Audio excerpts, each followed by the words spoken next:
KISS&CRY was a four-member girl group signed with Winning Insight M Entertainment that debuted on January 24th, 2014.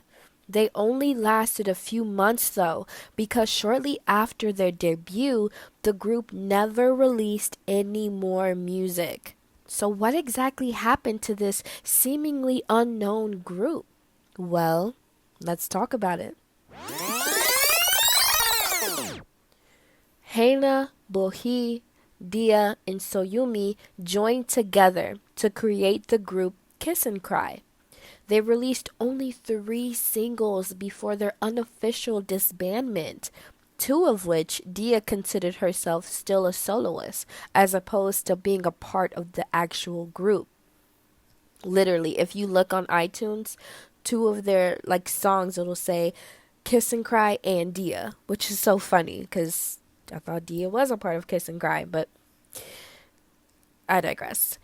Before KISS&CRY, though, Bohee was a member of the group Bella, which disbanded in 2011, and Dia, as I just mentioned, was already a soloist prior to joining KISS&CRY. So the girls debut with their song Domino Game, and it was phenomenal. At least to me. Maybe that's just a personal opinion, seeing as they didn't last too long. But I absolutely love this song, and I still bump it to this day because the vocals go so hard, especially towards the climax of the song. I highly suggest you check it out if you haven't already, which I'm sure most of you haven't because this group wasn't around that long, not even long enough to gain any major traction. I'm honestly a fan of groups that are lesser known, that kind of fly under the radar.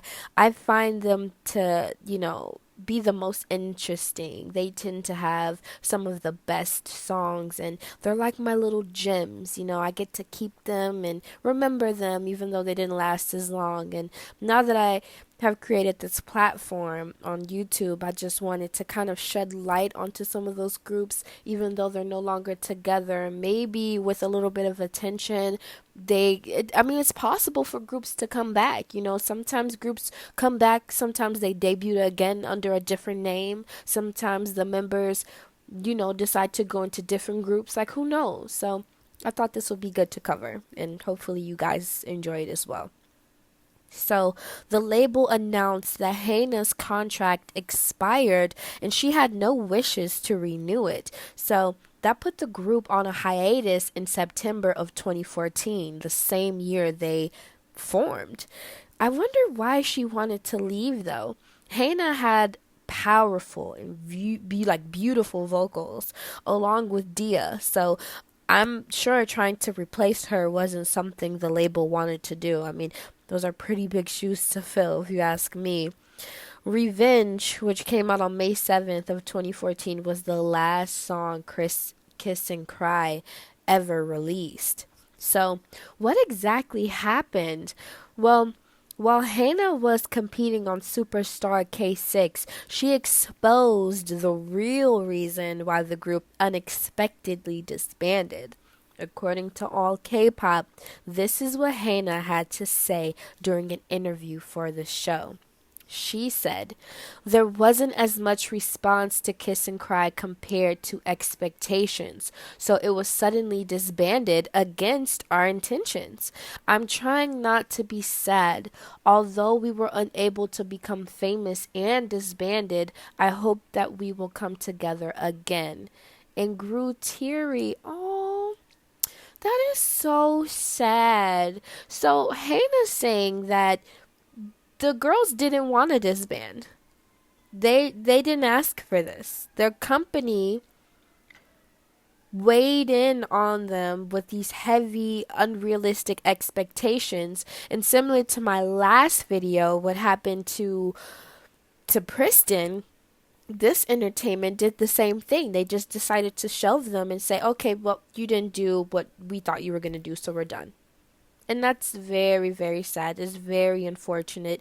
And the fact that she even started to grow a little teary in the interviews just shows how much that meant to her. And how, how that kind of like, you know, I don't want to say tore her apart. Like, I don't want to, reflect my thoughts onto her, but obviously if somebody's crying about something, then it seems like a very sad situation, and it seems like, she didn't want that to happen.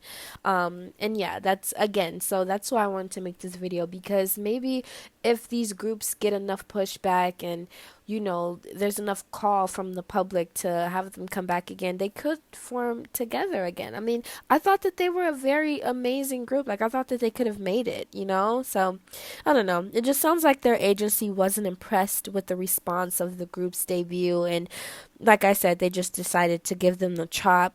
It's pretty shady, though, for them to only announce Hannah's departure as if they're blaming the group's demise on Hannah. Like, that makes no sense. Like, it wasn't solely her fault. Like, she had nothing to do with the group ending. It was really them who decided to halt all of their activities after May of 2014, So I'm glad that Hannah was able to offer some clarity for the public as to what really happened, because they were just going to drop it all on her. And I'm glad she was the one who spoke up, because they blamed it on her, probably because she went on to join this show. They just decided to blame it on her, like, oh yeah, she wanted to end her contract so she can be on this show and do her own thing. Like, no, she wanted to be a part of Kiss and Cry. You guys said that it wasn't going to work out because they weren't as popular as you thought they were going to be. So then she went forward to do her own thing. Like,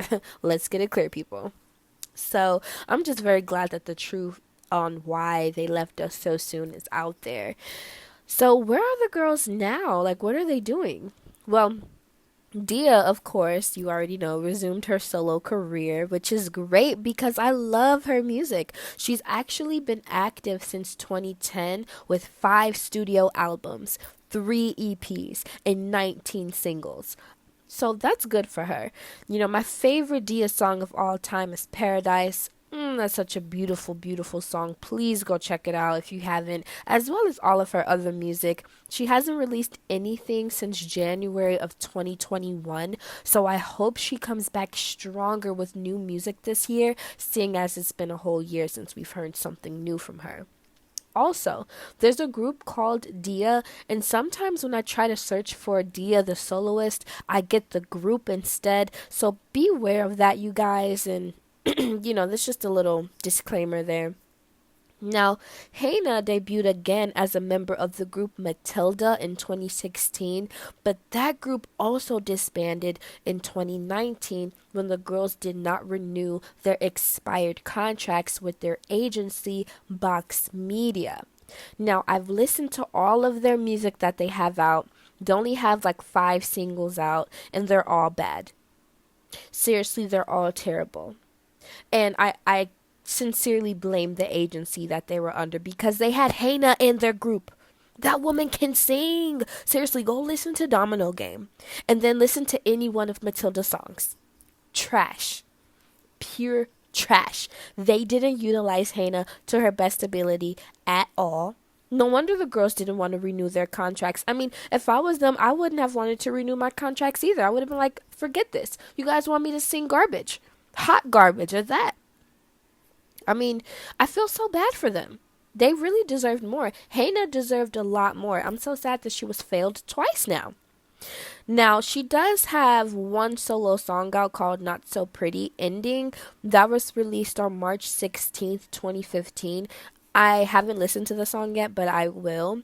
And as far as that, I'm not sure what she's up to these days, but I love to hear her voice again on some new music. So, Hannah, please release some music if you want to, if you're able to, always put yourself first, no pressure. Now, Bohee debuted again on September 28th, 2018 under the label Fate Entertainment with the group Destiny, and they're actually still reported to be active to this day, even though they've only released 2 singles since their debut, according to K-Pop Wiki, which is where I got the information of, this whole video, and along with regular wiki as well. Now, I hope that they release some more music, because although I'm not a fan of their 2 songs that are out right now, I do think that they're pretty promising. I had no idea that Bohee could actually sing so well. I guess being in a group with two powerhouse vocalists like Hannah and Dia kind of overshadowed her own talents, so I'm glad I was able to witness her skills in a new light under Destiny. Now, Destiny did debut during pre-pandemic time, so I'm sure the label is just trying to deal with what's going on with the world. I can only imagine how much that may have affected their resources and such. Lastly, So Yumi debuted as a soloist in 2015 with her single Shake Me Up. It appears that she's still releasing trot type music, so go check out her stuff and show her some love if you haven't already. I'm not a fan of trot music, so I didn't go and listen to it because I already know I'm not going to be into it. But again, I highly suggest you listen to it if that is your type of thing and if you just want to show some support. So now that we're all caught up on Kiss and Cry and what they've been doing and what happened to them, and for most of you who they actually are, what do you think about them? I'm really curious to know if any of you have heard of them before. Like I said, I'm guessing most of you have not. I'm going to be doing a lot of content like this, you guys, where I dig into my music archives and bring you updates on groups that I love, groups that are famous, and groups that are lesser known. With that being said, that's all I have for this video, you guys. So I'll see you on the next one. Salam.